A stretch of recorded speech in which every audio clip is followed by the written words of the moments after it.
안녕하세요. 아주 착하고 순한 효자, 효녀를 둔 애엄마입니다. 지금 이 자리에서 저는 단순히 내 새끼들 자랑이나 하고자 온 것이 아니고 예비 시모 입장으로서 글을 쓰게 되었다는 점 미리 알려드립니다. 사실 가족이라고 다 잘 살고 화목한 건 아니지 않습니까? 부부가 화합이 잘 되어도 자식 낳고 망하는 가족들도 있고 자식들이 천사 같은데 오히려 부모들이 못나서 인생 나락으로 가기도 하잖아요. 그렇게 어쩔 수 없는 불행 때문에 가족이란 울타리가 매 순간 지옥인 사람들과 달리 저희 집안은 늘 화목하고 정이 가득한 곳이었습니다. 적어도 예비 며느리를 만나기 전까지는요. 자녀들이 내 마음 같지 않게 엉뚱한 길로 셀 수도 있다고 보는데 그건 온전히 자녀들이 겪기도 해봐야 할 가시밭길이라고 생각을 해요. 하지만 그 가시밭길 때문에 다른 가족원들에게 피해가 간다면 그건 잘못된 길이라고 판단하고 싶습니다. 제겐 겨우 얻은 예비 며느리가 있는데요. 남의 집 귀한 딸 데려와 함부로 할 생각은 추호도 없던 저는 예비 며느리 소식을 들었을 때 그저 기쁘기만 했습니다. 그런데 그게 제 인생 최대의 고민이 될 줄은 몰랐네요. 전 나름 죄 안 짓고 성실하게 살아왔다고 생각했는데 왜 제게 며느리 복은 주어지지 않은 건지 지나고 보니까 좀 속상하더라고요. 집에 새 식구 하나 들어올 뻔했다는 것만으로도 그저 효자이기만 하던 제 아들이 그렇게나 악의적으로 변할 수 있다는 건 제가 정말 지금 생각해도 아직 가슴 떨리고 무서운 일이에요. 저는 섬에 사는 사람인데요. 남편과 거제에서 살다가 사랑스러운 우리 연년생 자식들을 낳고 섬에 들어가게 되었습니다. 사실상 직장을 옮긴 남편을 따라 섬으로 들어가게 된 거였죠. 남편이 어장 일을 했기 때문에 거제에서 이를 친구 소개로 육지도라는 섬을 알게 되어 직장을 옮기게 된 거였습니다. 육지도에는 학교가 중학교까지밖에 없어요. 그래서 저는 중학생 때까지 육지에서 키우다가 고등학교 때부턴 객지로 보내 애들을 자취시켰습니다. 섬에서 좋은 것만 먹고 좋은 것만 보고 살았는지 우리 애들은 군말 없이 효자 효녀로 잘 자라주었어요. 사교육이 어려운 육지라는 지역에서 겨우 교회에 아는 지인 딸에게 과외비를 주고 수학을 배우게 한 것 말고는 따로 공부를 시킨 것도 없는데 고맙게도 애들이 알아서 성적 관리까지 잘 하더라고요. 육지 학교 안에서 1, 2등을 하는 성적이었지만 사실 객지 친구들과 직접 겨뤄보지 않은 성적이기에 저랑 남편은 애들 공부 실력에 관해 큰 기대는 안 했어요. 그런데 이 기특한 애들이 고등학교를 가도 전교 5등 안에서 노는 겁니다. 그때도 신기하기만 했는데 고3이 되고 수시 입시를 지원할 때 딸 담임 선생님한테 전화가 오고 다음 해에 아들 담임 선생님한테 전화 왔을 때 알았어요. 우리 애들이 정말 잘하는 애들이구나 하고요. 저희 집의 경우 특이하게도 딸이 의대의 길을 가니 아들도 누나를 따라 의대를 가게 된 경우거든요. 저랑 남편은 우리 자식들이 둘 다 의사의 꿈을 가졌었다는 걸 지금 생각해도 놀라운 점이라고 보고 있어요. 그렇다고 저랑 남편이 강요한 건 절대 없었습니다. 둘이서 알아서 착실하게 자기 살 길을 이룬 애들이 얼마나 자랑스러운지 몰라요. 애들 덕분에 졸지에 우리는 섬에서 자식 농사 잘한 집안으로 소문이 나기도 했었답니다. 동네 사람들이 우리더러 애들이 알아서 잘 커주니 참 걱정 없겠다며 많이 부러워했는데요. 사실 자식 둔 부모들은 다 알 거라고 생각해요. 내 자식 내가 눈 감기 전까지 걱정하고 마음 졸이는 게 부모 마음이지 않겠습니까? 그러니 무려 의사 자식을 둔 제게도 자식을 향한 고민은 끊임없이 있다는 겁니다. 저희 애들이 남부럽지 않을 만큼 참 잘 커주었는데 제 마음속 딱 하나 걸리는 문제가 있었어요. 애들 둘 다 나이가 30대 중반이에요. 그런데 아무도 결혼을 안 했고 할 생각도 없어 보인다는 게 저의 유일한 걱정이었습니다. 저랑 남편은 애들이 가족 꾸려서 오순도순 살길 바라거든요. 더 이상 우리 뒷바라지는 안 해줘도 되니까 이제 그만 자식들만의 가정을 이뤄서 행복한 미래를 꿈꾸는 모습을 보고 싶은 게 작은 소망이었습니다.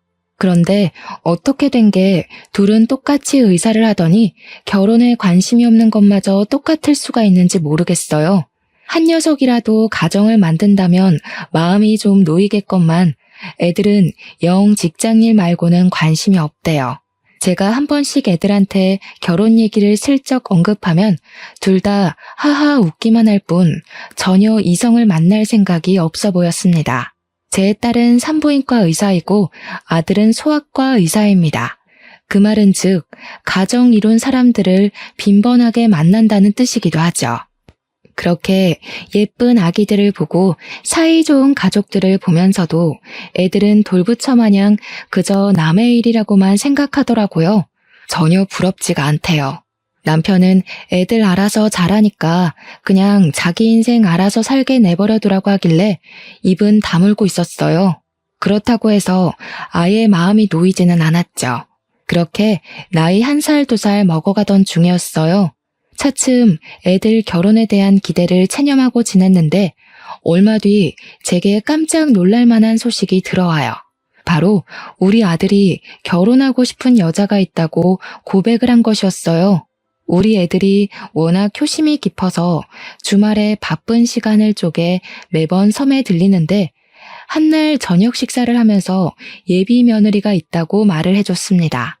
정말이니? 아이고, 어떤 사람이니? 우리 아들이 선택한 사람이라면 정말 착하긴 하겠구나. 너 아직 레지던트인가 그거라면서 한창 바쁠 텐데 어떻게 인연이 다 되었을까? 같은 일 하는 사람이니? 예비 며느리 소리를 듣는데 얼마나 기대가 되던지 저는 설레는 마음으로 아들에게 이런저런 질문을 했습니다. 아들은 어떤 대답도 못하고 그저 표정만 어둡게 하고 있었는데요.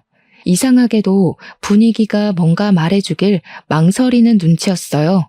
아들이 입술을 뗄 때까지 제 속이 얼마나 타들어갔는지 모릅니다. 그리곤 조심스레 예비 며느리에 대해 말하는 아들의 발언에 저는 타들어간 심장을 움켜쥘 수밖에 없었어요. 1분 전까지만 해도 기뻐서 들떴던 제 기분은 금세 바닥을 치고 죽어버렸습니다. 그건 제 딸도 마찬가지였나 봅니다. 딸도 아들의 고백이 황당했는지 참지 못하고 먼저 소리를 빽 질렀어요. 미쳤냐? 미혼모? 야, 네가 뭐가 아쉬워서 애 딸린 여자를 만나? 세상에 많고 많은 여자들이 미혼인데 왜 하필 그런 여자를 만났어? 네가 뭐 하나 하자 했기를 한번 갔다 오기래. 심지어 나이는 또 얼마나 어려워. 그런 식으로 얘기하지 말지. 산부인과 의사라는 사람이 그러고 싶어? 쓸데없는 이유로 신우질 할 생각만 해봐. 나 그런 거 가만 안 놔둬. 아무리 누나라고 해도 내 와이프 될 사람이 먼저야. 듣자 하니 아들은 다름 아닌 애가 하나 있는 아가씨를 좋아하고 있었습니다. 아들 행동을 보면 이미 아들과 예비 며느리는 마음이 깊어진 사이처럼 보였어요. 딸의 만류에 아들이 처음 보여주는 모습으로 화를 내는데 그날 아들이 다른 사람인 줄 알았습니다. 남편은 착잡한 마음을 애써 감추면서 그저 아들의 입장을 이해하려 했지만 저랑 딸은 단번에 인정하기가 어려워서 절대 아들 결혼 허락 못한다고 주장을 했어요. 내가 분명 말했다. 그 결혼 절대 안 돼. 너 그 결혼하는 순간 인생 쪽나. 네가 의사 준비한다고 얼마나 개고생을 했냐? 아니면 너 개인 병원 차릴 때까지 좀 더 기간을 두고 만나보다가 결정하던지 뭐하러 급하게 진행해? 그래, 네 누나 말이 맞다. 왜 하필 그런 어려운 길을 가려고 해? 결혼도 이 사람 저 사람 몇 번 겪어보고 잘 맞는 사람이랑 해야지. 이건 너무 섣부르다 하더라. 아이씨, 왜 엄마랑 누나가 난리야. 언제는 나더러 결혼 좀 하라며? 그래서 하겠다고. 근데 왜 갑자기 결혼한다니까 또 난리야? 내 결혼이야. 똑똑히 말하는데 이 결혼 막으면 나 다신 이 집 안 들어와. 다들 나랑 평생 연 끊고 싶으면 알아서들 해. 아들은 우리가 예비 며느리 얘기를 들으면 당연히 반대할 거란 걸 이미 알고 있는 눈치였습니다. 그러니까 처음부터 더 완강하게 자기 의견을 피력하며 우리가 찍소리도 못할 정도로 무섭게 몰아붙였겠죠. 아들의 횡포는 날이 갈수록 더해졌어요. 저랑 남편이 예비 며느리에 대해 슬쩍 한 소리 얹기만 하려고 해도 이빨을 드러내며 패륜적인 행동을 서슴지 않았습니다. 아들이 솔직히 때리지만 않았지 사실상 눈빛으로 저랑 남편의 목을 조른 거나 마찬가지인 태도를 보였어요. 속상했습니다. 내 아들에게 저런 면모가 있는 줄도 몰랐고 도대체 예비 며느리가 어떤 아가씨길래 우리 아들이 저렇게까지 푹 빠졌나 한편으론 궁금하기도 했어요. 그래서 한날 정말 용기 내어 아들에게 전화를 걸었습니다. 아들이 제 전화를 무시하지 않은 것만으로도 당시에는 감사해야 될 지경까지 간 상태였습니다. 그럼에도 아들의 전화 받은 목소리에는 저항기가 많이 있더군요. 저는 최대한 아들 심기를 안 건드리면서 예비 며느리가 어떤 사람인지 좀 들려달라고 했습니다. 제가 결혼을 허락하겠다고 하니까 그제야 아들이 술술 얘기해 주더라고요. 알고 보니 예비 며느리는 우리 아들과 같이 육지에서 자란 친구였고 중학교 동창이라고 합니다. 지난번 섬에 들어왔다가 아들이랑 예비 며느리가 우연히 마주쳤는데 그날 인연으로 반가워서 연락처를 주고받았고 섬 밖에서 몇 번 만났다가 사이가 깊어졌다고 했어요. 그랬구나. 엄마는 아들 동창이라고 해도 워낙 까마득해서 어떤 친구였는지 기억은 잘 안 나네. 뭐 네가 어련히 잘 봤겠지. 그래도 정말 각오 많이 해야 될 거야. 남의 키우는 게 쉬운 일이 아니잖니. 엄마, 나 소아과 의사야. 내가 그런 것도 생각 못 해봤겠어? 내가 남의 애를 다뤄도 수백 명을 다뤄. 애가 아직 어려서 내 자식처럼 키울 수 있을 것 같아. 그러니까 엄마도 응원 좀 해줬으면 좋겠어. 아들의 완고한 고집에 결국 저랑 남편은 아들의 앞날을 응원하기로 결정했습니다. 자식 이기는 부모 없다는 말은 괜한 말이 아니더라고요. 자식을 정말로 많이 사랑한다면 끝내 자식에게 백기를 들 수밖에 없도록 만들어진 게 부모의 존재이지 않습니까? 우리가 결혼을 허락하는 덕에 아들은 성질을 많이 죽였어요. 처음만큼은 아니지만 저희에게 예비 며느리를 소개해 주려고까지 했습니다. 꽤 경계를 푼 것이겠죠. 아들이 제대로 날짜를 잡아서 예비 며느리를 섬집으로 데려오기로 했어요. 그러면서 저한테 부탁하는 것이 하나 있었는데 좀 당황스럽더라고요. 그래도 엄연히 결혼 인사니까 저는 딸까지 있는 주말에 하면 좋겠다고 생각했는데 아들이 딸한테는 알리지 말라고 부탁을 하더라고요. 왜 그러냐고 물어봤더니 아들의 대답은 제게 생각지도 못한 충격을 안겨주었습니다. 옛날에 학교 다닐 때 누나가 혜영이 좀 괴롭히고 그랬대. 혜영이가 우리 누나 무섭다고 최대한 안 보고 싶다네. 그 얘기 듣는데 진짜 내가 다 쪽팔려서. 그래도 내가 한때 누나 존경했었거든? 이젠 누나란 사람이 제일 최악이야. 늘 목표를 이루고 사는 누나가 멋있다며 누나의 발자취를 따르던 게 우리 아들 마음이었습니다. 그랬던 아들이 예비 며느리란 존재가 나타나면서 낯선 사람이 되어가는 게 보였어요. 어쨌든 저도 학창시절 딸의 행적은 몰랐던 사실이었습니다. 우리 딸이 학교 생활을 착실히 하고 있다고만 생각했거든요. 그런데 제가 모르는 사이 그런 엄청난 일을 저질렀을 줄은 상상도 못했어요. 얼굴 못 본 예비 며느리에게 미안했고 딸에게 상황 설명이라도 듣고 싶었습니다. 하지만 당장은 결혼 인사가 먼저라고 생각해서 일단 아들 부탁대로 딸에겐 예비 며느리 만난다는 사실을 비밀로 했어요. 그리고 며칠 뒤 아들이 연차를 내고 평일 시간에 맞춰서 예비 며느리를 데려왔습니다. 예비 며느리의 첫인상은 참 얌전하고 조용해 보였어요. 참한 것이 아니라 뭐랄까 나쁘게 말하면 좀 사람이 음침해 보인달까?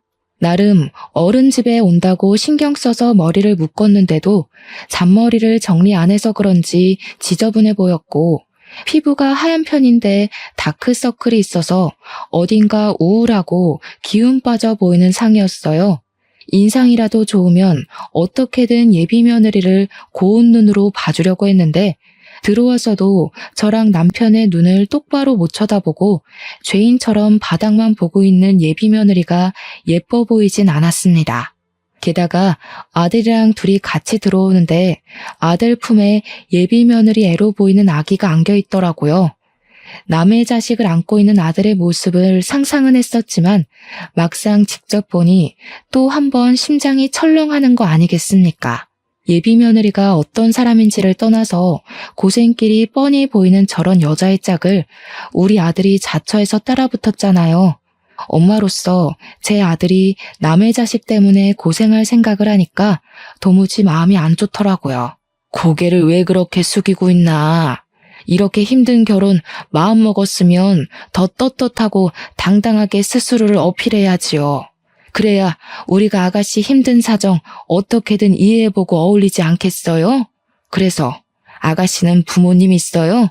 삼촌이 하나 있는데 요양병원에 계셔. 너무 몰아붙이지 마. 혜영이가 이렇게 기죽을 수밖에 없는 건 어쩔 수 없는 사회적 낙인 같은 거야. 그냥 내가 옆에서 혜영이 자존감 일으킬 수 있게 도와주면 돼. 제가 보기엔 예비 며느리한테서 여자로서의 매력도 전혀 없는 것 같은데 대체 우리 아들이 뭘 보고 끔뻑 넘어갔는지 모르겠더군요. 예비 며느리는 제가 묻는 말에 대답도 안 하고 움찔거리기만 하더니 답이란 답은 우리 아들이 대신해서 예비 며느리를 대변해주고 있는데 그 꼴이 아주 황당했습니다. 남편은 이미 예비 며느리에 대한 기대를 놓은 것 같았어요. 제가 남편한테 뭐 묻고 싶은 거 있냐고 눈짓을 주면 남편은 고개만 젓더군요. 예비 며느리에게 궁금한 것도 없고 해줄 말도 없을 만큼 단념한 것이겠죠. 남편 마음이 읽히고 나니 저 또한 속상한 감정을 참지 못하겠는 겁니다. 게다가 직접 제 눈으로 예비 며느리의 꼴이 생각보다 더 말이 아니라는 걸 확인하고 나니까 우리 아들을 한 번만 더 붙잡고 싶었어요. 우리 아들이 의사인 건 알죠? 둘이 서로 좋아서 결혼까지 마음먹었다는 건 알겠는데 솔직히 내 아들이 손해보는 장사는 맞잖아요. 적어도 경제력까지 우리 아들한테 기대려는 거면 내가 좀 힘들 것 같아서요. 아가씨는 우리 아들한테 뭘 해줄 수 있어요? 집을 우리 쪽에서 해줄 테니 혼수를 그쪽에서 해결할래요? 그래선 안 됐었는데 저는 일부러 예비 며느리가 제 말을 듣고 도망치길 바래서 좀 쓴소리를 해버렸습니다. 저라고 아이 혼자 키우는 미혼모에게 이런 상처되는 말 하고 싶었겠습니까? 예비 며느리도 돌아가신 사돈들의 귀한 자식일 텐데 저도 남의 자식한테 가슴 아픈 소리 하고 싶지 않았어요. 그래도 팔은 안으로 굽는다고 제 아들만 생각을 해야 했고 제 아들이 무엇보다 평범하게 살길 바랬을 뿐입니다. 그냥 남들처럼 같이 시작하고 같이 꾸려나가고 같이 아이를 만들어서 사는 그런 가정을 살길 원했다고요. 이렇게 소박한 삶이 이토록 어려운 소망인지 꿈에도 몰랐네요. 예비 며느리는 제 말을 듣고도 아무 말 없이 고개만 푹 숙이고 있었습니다. 방금 발언들은 제가 아들의 동의 없이 저지른 일이라서 아들의 성화가 뒤따를 거란 각오는 했어요. 그런데 그게 천륜 얘기가 오갈 정도로 심각한 사항을 불러일으킬지는 차마 예측을 못했습니다. 내가 이 집에 퍼다 부어준 돈이 얼만데 엄마가 뭔데 내 사람한테 그딴 식으로 짓거려? 앞으로 나 보고 살 생각하지 마. 나 이제 이 집 자식 아니야. 두 분은 똑똑히 기억하세요. 천륜이 끊어진 건 명백히 두 분 탓이니까 평생 기억하고 괴로워했으면 싶네요. 아들은 그대로 예비 며느리를 데리고서 밖으로 나갔습니다. 제가 아들을 급하게 따라 나섰다가 아들이 밀치는 바람에 그대로 바닥에 주저앉아 버렸어요. 남편은 저를 쫓아와 부축하면서 이제 그만 아들 인생은 신경 쓰지 말자고, 아들이 저리 매몰차게 얘기를 했어도 말뿐일 거라며 저를 위로했습니다. 그러면서도 남편 또한 아들의 돌변한 모습에 한숨만 쉬더군요. 저는 닭똥 같은 눈물을 흘리면서 남편 품에 안겨 서름을 토로했어요. 순하기만 한 아들이 저렇게 변한 게 서럽고 어디서부터 왜 이렇게 어긋나는지를 도통 몰라서 답답함에 눈물만 나왔어요. 한 번도 말썽 피운 적 없는 아들이었는데 아들 모습이 적응되지 않아 하루하루가 괴로웠습니다. 저는 끝내 이 사실을 딸한테 알리기로 했어요. 한동안은 아들 생각에 끙끙 앓느라 딸 생각은 전혀 못하고 있었는데 딸한테서 안부 문자가 오는 덕에 딸에게 하소연하기로 마음을 먹었던 겁니다. 딸한테 전화를 했더니 딸이 바로 저의 울적한 목소리를 알아채더군요. 그래서 그간 있었던 사정을 모조리 말해주었는데 딸이 예비 며느리를 상대로 쌍욕을 하면서 어이없어 하더라고요. 그리곤 곧 제게 자기 학창시절 때 있었던 예비 며느리의 실체를 말해주었는데요. 와, 진짜로 걔가 걔래? 완전 어이없다. 걔 도벽 있었어. 학교에서 얼마나 유명했는데. 내가 엄마한테 한 번 말한 적 있을 텐데. 걔가 여자애들 생리대며 화장품이며 얼마나 훔쳐갔는지 알아? 여선생님 안경까지 훔쳐서는 그 선생님 바로 다음 해에 나가버렸잖아. 그년 설마 내 동생이 의사인 거 알고 일부러 들러붙은 거 아니야? 딸의 말을 듣고 좀 놀랐습니다. 분명 예비 며느리가 우리 딸한테 괴롭힘을 당했다고만 들었는데 딸의 얘기를 들어보니 예비 며느리는 스스로 왕따를 자처했던 거였어요. 그걸로 모자라 오히려 자기의 왕따 처지를 잘도 이용했는데 일부러 교실에 혼자 있는 시간 많이 만들고는 혼자 남았을 때 절도를 여러 번 저지른 것 같았습니다. 심지어 제 딸 물건까지 훔쳤다가 딸이 예비 며느리 머리채를 뜯고 싸운 적 있었다네요. 그 사건은 제가 기억이 나더라고요. 제가 그 일로 딸 때문에 학교 가서 선생님을 만난 적이 있거든요. 당시 그 학생은 우리 딸 머리핀을 들고서 자기 거라고 뻔뻔하게 우기고 있는 상태였습니다. 제가 그냥 그 학생한테 새 머리핀을 살 수 있는 용돈을 주면서 상황이 무마되었던 걸로 기억해요. 그런데 그때 그 억측스러운 학생이 제 예비 며느리라는 게 너무 충격이었어요. 물론 도벽이란 거 과거일 뿐이고 철없는 시절 저질렀던 실수였을 수도 있죠. 하지만 그건 남의 일일 때나 너그럽게 이해해 줄 수 있는 거고요. 제 아들 배우자로 과거 도벽 이력이 있는 여자가 들어선다는 게 또 용납할 수가 없는 겁니다. 그래서 이 사실을 아들한테 알려주려고 잘할 줄 모르는 문자까지 이웃집 자식한테 배워서 장문의 글을 전송했습니다. 그랬더니 바로 아들에게서 쌍욕 문자가 날라오더군요. 자기는 이제 엄마 없다면서 연락하지 말라길래 저는 철렁 내려앉는 심장을 부여잡고 주저앉았습니다. 언젠가는 으스러질 길로 향하는 아들을 이대로 내버려 둬야 하는 건지 어쩔 도리가 없어서 난생 처음으로 인생의 막막함을 느꼈어요. 남편은 여전히 어쩔 수 없는 일이라고 아들도 직접 지옥을 겪고 혼쭐 나봐야 된다며 내버려 두자고 했는데도 이게 아빠 마음과 엄마 마음은 또 다르거든요. 남편은 자기 자식을 강하고 따끔하게 혼내서 올바른 길로 인도하고 싶겠지만 엄마인 저는 내 자식이 최대한 나쁜 길은 피해가도록 알려주고 싶은 마음이 컸어요.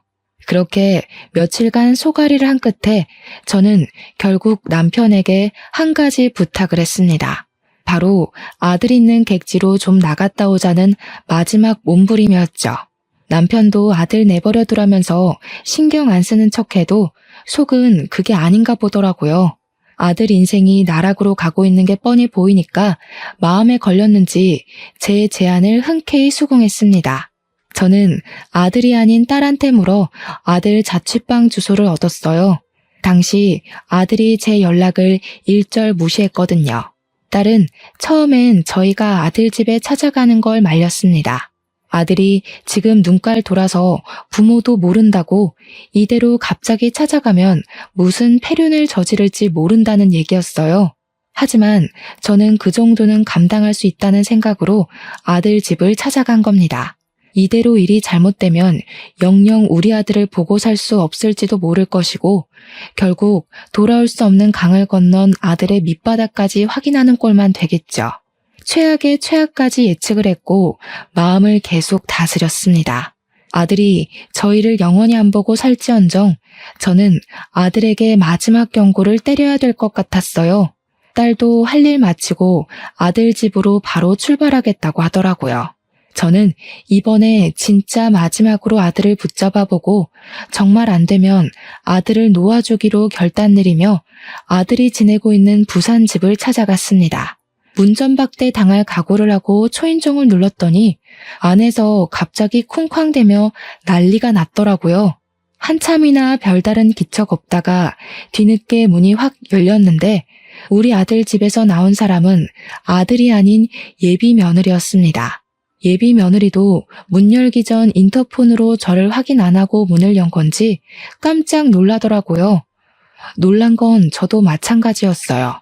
당연히 제 아들이 내다볼 줄 알았거든요. 어머님이 여긴 어쩐 일이세요? 오시는 거면 연락을 하셨어야죠. 오빠한테 연락하고 오신 거예요? 아닌데. 오늘 아침까지도 오빠한테서 별말 없었는데. 아들이 연락을 안 받으니 할 말이 있어도 할 수가 있어야죠. 그런데 아침이라니? 설마 둘이서 동거하는 건 아니죠? 예비 며느리는 그저 제 질문보다는 다른 곳에 신경을 두고 있는 듯 했습니다. 제 질문에 옳게 대답 못하고 동문서답하는 걸 보니 어딘가 모르게 뒤 구린 징조가 느껴졌어요. 게다가 며느리의 편한 옷차림을 보니까 동거를 하고 있는 사실이 맞는 것 같더라고요. 저는 예비 며느리에게 더 묻지 않고 그냥 눈으로 보는 게 나을 것 같아서 제 앞을 막아서고 있는 예비 며느리를 밀어내고 안으로 들어갔습니다. 그리고 저는 거실에서 걸음을 세울 수밖에 없었죠. 예비 며느리가 왜 그렇게 정신 딴 데 팔린 사람처럼 행동했는지 그 이유가 눈앞에 서 있었기 때문이었어요. 들어갔더니 있어야 될 우리 아들은 없고 웬 백팩을 맨 아저씨가 하나 서 있더라고요. 저랑 남편이 예비 며느리한테 누구냐고 의심의 눈초리로 물었더니 예비 며느리가 당황하면서 삼촌이라고 하는 겁니다. 삼촌은 요양병원에 계신다고 하지 않았니? 왜 주인도 없는 집에 객식구가 들어와서 주인 행세를 하고 있는 건지 모르겠네. 아들도 아는 사실이야? 그럼요. 제가 오빠 허락도 안 받고 아무나 드렸을까 봐요. 그리고 저희 삼촌 크게 몸 안 좋은 거 아니라서 외출도 가능해요. 삼촌, 이제 그만 가봐. 나는 어머님 아버님 모셔야 돼서. 예비 며느리는 성급하게 그 아저씨를 쫓아내려고 했습니다. 저희가 예비 며느리의 적극적인 태도를 그날 처음 봤거든요. 당연히 말도 잘 못하고 사회성도 부족해 보였는데 그날 다시 만난 예비 며느리를 보니 과거에 제 딸과 머리채를 뜯고 싸웠다는 학생과 겹쳐 보이더라고요. 그 아저씨는 우리에게 슬쩍 인사만 하고 후다닥 신발장으로 뛰어갔어요. 그때 아저씨가 가방 지퍼를 덜 잠갔는지 가방 안에서 뭔가가 떨어졌는데요. 아무리 눈 씻고 봐도 우리 아들 시계랑 똑같은 거 아니겠어요? 저 시계는 아들이 의사 면허 땄을 때 제 남편이 고생했다고 사줬던 명품 시계였습니다. 우리 아들 거랑 똑같은 게 맞나 확인하려고 그걸 주우려 했는데 그 순간 아저씨가 냅다 주워서는 집 밖으로 뛰쳐나갔어요. 그 사이에서 예비 며느리는 어쩔 줄 모르고 서 있더군요. 도대체 이게 뭔가 싶은 순간 지난번 딸이 말해줬던 예비 며느리의 도벽증 얘기가 떠올랐습니다. 아가씨, 설마 내 아들 물건 훔쳤어요? 저 사람 삼촌 되시는 분 아니죠? 저렇게 팔팔한 아저씨를 어느 요양병원에서 받아준답니까? 저 사람 누구예요? 설마 같이 내 아들 집 털어먹으려고 부른 사람이에요? 무슨 그런 소리를 하세요. 제가 아무리 마음에 안 드신다고 해도 그런 말은 실례죠. 제가 여기서 오빠랑 동거하고 있는 게 마음에 또 걸리시나 본데 전 그냥 오빠가 들어와서 살라고 해서 들어온 것뿐이라고요. 탓하려면 어머님 아들을 탓하세요. 세상에나 기가 막혀서. 말도 이렇게나 잘하는데 그날 인사 와서는 왜 그렇게 지질이 궁상을 떨었는지 모르겠네. 잘 생각해요, 아가씨. 내가 마지막으로 베푸는 잡이야. 여기서 똑바로 고백하는 게 좋을걸? 개망신 꼴 겪고 나서 입 털고 싶은 게 아니라면. 어머님, 진짜 너무하세요. 돈 없고 애 덜렁 있으면 이렇게 무시해도 되는 거예요? 저 이래봬도 열심히 살았어요. 그런데 사람들이 다 어머님처럼 저를 색안경 끼고 보는데 어쩌라고요. 저처럼 미혼모들은 새로운 사람 만나서 미래도 꿈꾸면 안 되는 거예요? 어머님도 어쩔 수 없는 악독 시어머니신 거냐고요. 목청 한번 크다. 나는 또 네가 말도 못하는 벙어리인 줄 알고 얼마나 속에 불이 났었는지 아니? 지금 보니까 얘가 미혼모를 아주 권리처럼 이용하네? 옛날에도 왕따 자처해서 도벽을 습관처럼 일삼았다고 들었는데 그 버릇을 이렇게 응용시켰니? 미혼모면 너처럼 시엠이 될 사람 앞에서 목소리 높이고 눈깔 부릅떠도 된다는 거냐? 어디서 쌍심지를 켜고 어른을 똑바로 노려봐. 저도 모르게 예비 며느리의 상실된 인간성을 보곤 계속 쌓여있던 스트레스가 폭발해버렸는데요. 남편이 급하게 저를 자중시켜줬지만 예비 며느리는 이때다 싶었는지 울기 시작하더라고요. 그것에 남편은 당황했고 저는 어처구니가 없어서 고개를 돌려버렸습니다. 그리곤 바로 집안을 샅샅이 뒤졌어요. 아무래도 아까 뛰쳐나갔던 아저씨 백팩이 수상했거든요. 우리 아들이랑 똑같은 시계가 나온 걸론 확신 갖기가 일러서 제 눈으로 다른 증거를 확인하려 했습니다. 그러자 예비 며느리가 언제 울었냐는 듯 바로 저를 뒤쫓아오더라고요. 제가 아들 방에 들어가려니까 제 팔을 억세게 잡아당기면서 그 앞을 막는 거 아니겠습니까? 훔친 거 아니라고요. 아까 그 시계 때문에 이래요? 그 시계가 세상에 하나밖에 없는 것도 아니잖아요. 저희 삼촌도 그런 시계 있다고요. 별 가짜는 걸로 오빠랑 저 떼어놓을 생각 마세요. 저 절대 오빠 옆에서 안 떨어질 거예요. 볼수록 가관이구나. 그래, 네가 이렇게 나와준다면 나야 고맙지. 그렇게 떳떳하고 결백하면 뭐가 두려워서 내 앞을 막고 있는 거니? 이참에 내가 네 앞에 고개 숙이고 사과하도록 만들어봐. 저는 남편에게 예비 며느리를 붙잡고 있어주길 부탁하고서 아들 방문을 열고 들어갔습니다. 겨우 두 발 내디뎠는데 저는 바로 제자리에 설 수밖에 없었습니다. 방이 아주 아수라장이 되어 있더라고요. 그 난리통 속에 아기가 혼자 침대 위에 덩그러니 누워 있었고 아기 주변으로는 제 아들 것으로 보이는 옷가지랑 액세서리에 속옷까지 널브러져 있었어요. 마치 다 펼쳐놓고 골라서 빼놓은 것처럼 헤집어져 있기도 했습니다. 오빠 방 정리 중이었다고요. 저 원래 방 청소 이런 식으로 해요. 그렇게 못 믿겠으면 오빠한테 전화해서 확인해보라고 하든지요. 누가 뭘 했니? 그래, 너 말 잘했다. 이참에 아들까지 불러서 삼자대면 하자꾸나. 수상한 게 한둘이 아닌데 내가 네 말을 어떻게 믿겠어? 저는 바로 아들한테 문자로 호출을 했습니다. 평소 제 문자도 씹던 아들은 그 연락만큼은 무시를 못하겠는지 급하게 반차를 내고 집에 도착했어요. 아들이 엉망으로 되어 있는 집안 꼬락서니를 보고는 제가 예비 며느리한테 해코지라도 한 줄 알더라고요. 아들을 불러낸 건 저였는데 정작 아들은 저한테 화나서 소리를 냅다 질렀습니다. 누가 당신 아들이야? 내가 더 이상 당신 아들 아니라고 했지? 혜영이 없으면 내 인생도 없는 거라고. 대체 몇 번을 말해줘야 알아쳐먹을 거야? 이 집 당신들이 해준 거라서 생식이라도 내고 싶었어? 어차피 명의가 내 거라서 내 집이라고 우기면 그만이야. 당장 내 집에서 나가. 아들이 미친 사람처럼 저한테 달려들어 목청을 높였는데 눈가에 불끈 힘이 들어간 아들의 눈빛에 저는 그만 겁을 먹고 말았습니다. 심장이 강하게 조여오면서 숨을 쉬는 게 어려워졌죠. 그러자 남편이 나섰는데 남편은 생전 자식들한테 손찌검은 안 하는 사람이거든요. 그런데 그날 처음으로 아들 뺨을 날렸어요. 한 대로 부족해 2대까지 날린 후 마지막엔 아들의 가슴팍을 강하게 밀쳐 중심을 넘겨뜨렸습니다. 이 머저리 같은 놈, 내가 너를 이따위로밖에 못 키운 게 죄지. 어디다 대고 엄마한테 큰 소리야? 그렇게 여자가 좋으면 이 집 갖고 영영 사라져버려. 내가 너 당장 호적에서 파버릴 거야. 이 불효새끼 같으니라고. 아들도 평생 부모한테 맞은 적이 없었다 보니 자기 아빠한테 맞은 게 나름 충격이었나 봅니다. 그리고 제 남편은 웬만해서 애들 삶에 크게 간섭질하는 부모가 아니었거든요. 어떻게든 애들 선택을 존중해 주려고 한없이 이해를 하는 사람이란 말이죠.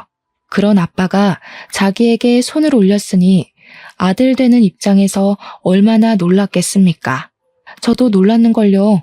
근데 우리가 아들 눈이 돌아도 단단히 돌아 있었던 걸 몰랐어요. 남편의 손찌검이 아들의 반항기를 더 끌어올린 셈만 돼버렸습니다.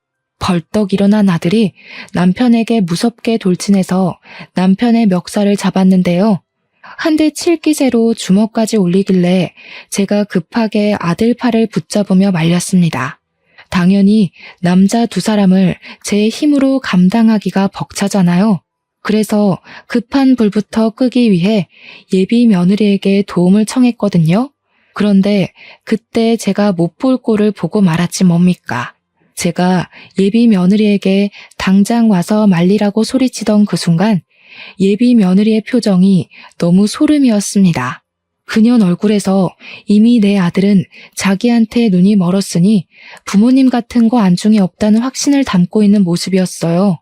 아주 뻔뻔하게 저를 보고 비소를 슬쩍 올리는데 순간 제 손에서 힘이 빠져버렸습니다. 살면서 등골에 소름이 쫙 돋는 경험을 그날 처음 했어요.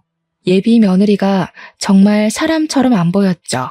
그리곤 그 두려운 마음이 곧 아들에 대한 원망으로 바뀌게 되더라고요. 이렇게 변해버린 아들이 너무 미워서 저는 결국 아들을 두들겨 패기 시작했고 더 이상 너희들 사이에서 손 뗄 테니까 제발 저리 나가 떨어지라고 고래고래 소리를 질렀습니다. 그러자 제 말에 불씨가 확 죽은 아들이 순순히 물러났어요. 그리곤 꼴도 보기 싫으니 바로 나가라고 하더군요. 결국 제가 예상했던 최악의 최악을 더한 일이 발생해버린 셈이었어요. 아들은 저희더러 자길 호적에서 빼든 말든 알아서 하고 다시는 콧배기도 비추지 말라고 했죠. 너무 속상했지만 우선 그날은 아들과의 대화는 틀렸다고 봤습니다. 그래서 남편을 데리고 나가려는데 그와 동시에 딸이 집에 들이닥쳤어요. 워낙 정신없던 터라 딸이 온다는 사실을 잊고 있었던 겁니다. 딸이 들어오자마자 더 놀란 건 딸 뒤로 경찰이 우르르 들어왔다는 거예요. 딸이 예비 며느리에게 삿대질을 하자 경찰들이 예비 며느리를 붙잡았고 집주인인 아들에겐 참고인 조사를 위해 같이 가야 된다고 안내를 했죠. 그때 딸은 가만히 있지를 않고 이 도둑년 새끼야 하면서 예비 며느리한테 달려들어서는 가방에 넣어온 5kg짜리 소금을 꺼내 예비 며느리 머리통에 좌르륵 부었습니다. 경찰에게 수갑이 채워진 예비 며느리는 손도 쓰지 못하고 소금 범벅이 된 채 비명만 질렀어요. 이 년이 옛날 버릇 난 못 주고 또 도벽증 도졌네? 옛날엔 내 머리핀을 네 거라고 우기더니 이제 내 동생을 네 거라고 우길 참이니? 사람이 배보다 배꼽이 큰 짓을 하면 이런 꼴이 나는 거야. 네 주제를 알아야지. 밑에 네 삼촌이라는 원조교제 애인 잡혀있거든? 내 동생 물건 다 뱉어내고 쳐 울고 있으니까 가서 나란히 부둥켜 안고 질질 짜라.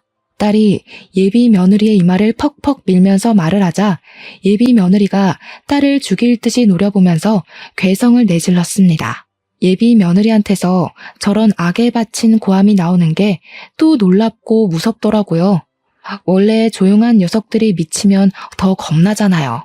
예비 며느리는 더 이상 본성을 숨기지 않기로 한 건지 아니면 정말 화가 나고 분하면 내재되어 있던 저런 모습이 툭 튀어나오는 건지는 모르겠네요.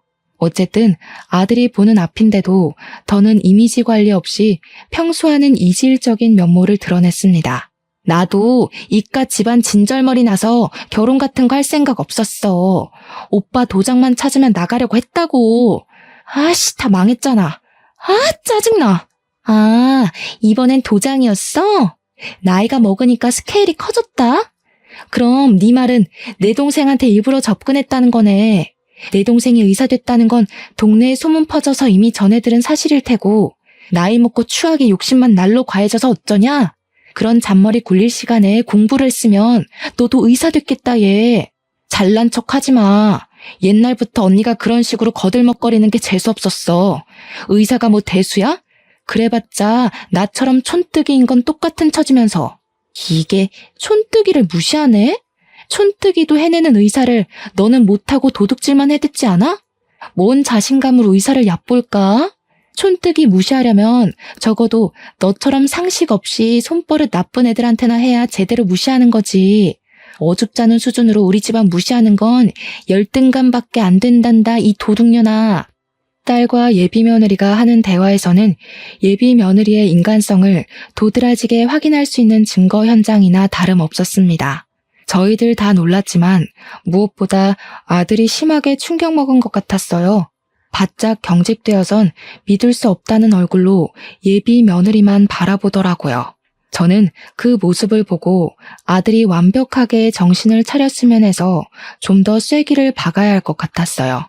그래서 예비 며느리에게 다가가 그년 뒷주머니에 있는 전자담배를 꺼냈습니다.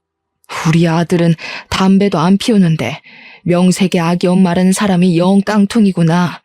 네 아들은 무슨 죄니? 도둑질하는데 이용하려고 애 낳았니? 동정심이 필요해서? 네 아들, 네가 엉망으로 키우든 말든 우리 알 바 아닌데 내 아들까지 엉망으로 끌고 가는 건 나 못 본다. 어디 철딱서니 없이 도둑질이야?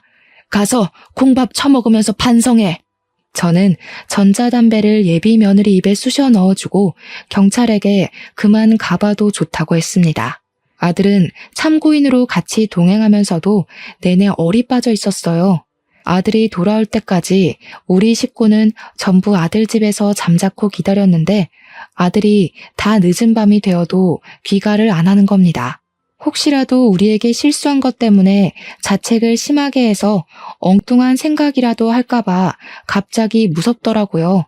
연락까지 안 되니까 점점 불안해져서 저는 바로 아들 찾아 나가보려고 자리를 박차고 일어났습니다. 남편이랑 딸도 불안했던 건 마찬가지였나 봐요. 다들 군말 않고 집을 나서려고 했습니다. 그런데 현관문을 여는 순간 내려가는 계단 쪽에서 웬 사람이 하나 앉아있더라고요. 네, 제 아들이었습니다. 잠깐이나마 불안했던 마음을 쓸어내리면서 저는 급하게 어두운 곳에 홀로 있는 아들에게 향했어요. 아들은 울고 있었습니다. 죄송해요. 제가 용서받지 못할 짓을 저질렀어요. 아무리 돈에 미쳐도 엄마 아빠한테 그러면 안 되는 거였는데. 나 버려도 엄마 아빠 탓 안 할게. 이게 무슨 소리인가 하니 아들이 말하길 예비 며느리에게 끔뻑 넘어갔던 이유가 요양병원에 있다는 삼촌이 자기 개원하는 데 투자를 해준다고 해서 혹했다고 하는 겁니다.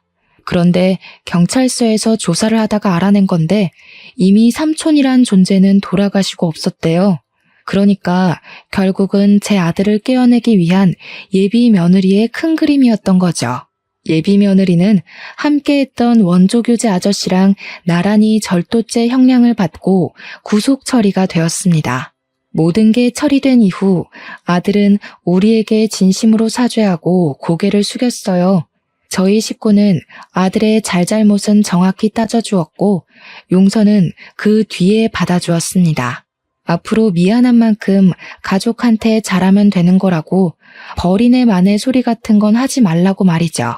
그날 이후 아들에게선 큰 변화가 찾아왔어요. 가족에게 둘도 없는 효자 아들로 돌아와 준 건 다행이었지만 아들이 여자를 무서워하게 된 겁니다. 예비 며느리의 일을 평생 반성하면서 비혼주의를 선언해버리고 말았어요. 저희는 그저 아들에게 앞으로 결혼할 배우자에 대해 조심하라고 했지 결혼하지 말라는 게 아니었거든요. 아무래도 아들에겐 이번 일이 꽤나 큰 트라우마로 남을 것 같습니다. 아들이 아무 생각 없이 일만 하고 싶다네요. 세월이 우리 아들의 마음을 치료해 줄 거라고 믿는 것밖엔 따로 수쓸 방법은 없을 것 같아요. 정말 별난 예비 며느리 한번 겪고 나니까 괜히 저도 애들한테 결혼을 부추긴 행동을 조금 자중하게 되었어요. 사실 결혼이 인생의 전부가 아닌데 제가 너무 결혼에 큰 의의를 두고 있었던 듯 싶습니다. 결혼은 해도 되고 말면 말고의 풍습뿐이잖아요. 앞으로는 우리 가족끼리 있을 수 있는 이 귀한 시간에 감사하면서 하루하루를 의미 있게 보내려 합니다. 제가 바라는 건 자녀들이 저의 곁을 결혼해서 떠나는 게 아니라 저의 곁에서 즐거운 웃음 많이 보여주며 시간을 보내는 것이란 걸 이제야 깨달았네요. 새 식구도 좋지만 다들 저와 다르게 본래 내 혈육을 아끼고 존중하는 분들이 되셨으면 해요. 제 사연은 여기까지입니다. 긴 글 들어주셔서 너무 감사드려요. 항상 행복한 날 되셔요.